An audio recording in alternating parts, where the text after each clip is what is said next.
మీ business ని develop చేసుకోవాలని అనుకుంటున్నారా?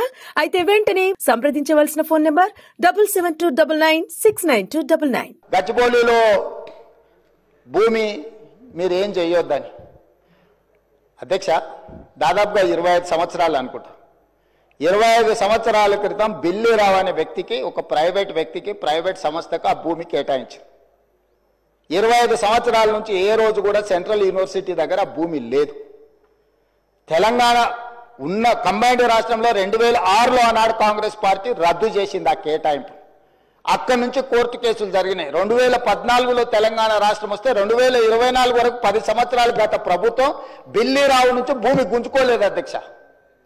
నేను వచ్చిన ఎంబడే సుప్రీంకోర్టు వరకు వెళ్ళి కొట్లాడి ఒక ప్రైవేట్కు ఐఎంజీ భారత్ అని ఒక ఫేక్ కంపెనీకి కేటాయించిందని ఆరోపణలు ఎదుర్కొంటున్న భూమిని సుప్రీంకోర్టులో కూడా కేసు గెలిచి ఆ భూమిని వెనక్కి తీసుకొని ఆ భూమిని ఈరోజు మనం అభివృద్ధిలో భాగంగా టీజీఐఐసి కేటాయించి అక్కడ ఐటీ కంపెనీలు ఇతర పరిశ్రమలు రావడానికి అవసరమైన లేఅవుట్ చేయండి అని చెప్పి ఈరోజు ఒక అభివృద్ధి కోసము ఒక కాంక్రీట్ ప్రపోజల్తో ముందుకు వస్తే ఈరోజు అక్కడ ఏదో రిజర్వ్ ఫారెస్ట్ ఉన్నట్టు, రిజర్వ్ ఫారెస్ట్లో అత్యంత ఏమంటారు జీవరాశులు ఉన్నట్టు, జింకలు, పులులు, సింహాలన్నీ ఆనే ఉన్నాయి అన్నట్టు.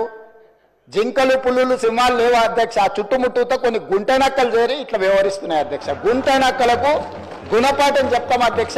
గచ్చిబౌలిలో భూమి మీరు ఏం చేయొద్దని అధ్యక్ష దాదాపుగా 25 సంవత్సరాలు అనుకుంటా. 25 సంవత్సరాల క్రితం బిల్లిరావు అనే వ్యక్తికి, ఒక ప్రైవేట్ వ్యక్తికి, ప్రైవేట్ సంస్థకు ఆ భూమి కేటాయించారు. 25 సంవత్సరాల నుంచి ఏ రోజు కూడా సెంట్రల్ యూనివర్సిటీ దగ్గర ఆ భూమి లేదు. తెలంగాణ ఉన్న కంబైన్డ్ రాష్ట్రంలో 2006లో ఆనాడు కాంగ్రెస్ పార్టీ రద్దు చేసింది ఆ కేటాయింపు.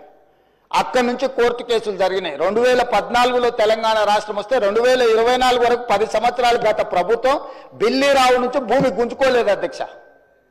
నేను వచ్చిన ఎంబడే సుప్రీంకోర్టు వరకు వెళ్ళి కొట్లాడి ఒక ప్రైవేట్కు ఐఎంజీ భారత్ అని ఒక ఫేక్ కంపెనీకి కేటాయించిందని ఆరోపణలు ఎదుర్కొంటున్న భూమిని సుప్రీంకోర్టులో కూడా కేసు గెలిచి ఆ భూమిని వెనక్కి తీసుకొని ఆ భూమిని ఈరోజు మనం అభివృద్ధిలో భాగంగా టీజీఐఐసి కేటాయించి అక్కడ ఐటీ కంపెనీలు ఇతర పరిశ్రమలు రావడానికి అవసరమైన లేఅవుట్ చేయండి అని చెప్పి ఈరోజు ఒక అభివృద్ధి కోసము ఒక కాంక్రీట్ ప్రపోజల్తో ముందుకు వస్తే ఈరోజు అక్కడ ఏదో రిజర్వ్ ఫారెస్ట్ ఉన్నట్టు, రిజర్వ్ ఫారెస్ట్లో అత్యంత ఏమంటారు జీవరాశులు ఉన్నట్టు, జింకలు, పులులు, సింహాలన్నీ ఆనే ఉన్నాయి అన్నట్టు. జింకలు, పులులు, సింహాలు లేవు అధ్యక్ష. ఆ చుట్టుముట్టుతో కొన్ని గుంటనక్కలు చేరి ఇట్లా వ్యవహరిస్తున్నాయి అధ్యక్ష. గుంటనక్కలకు గుణపాఠం చెప్తాం అధ్యక్ష. ఆ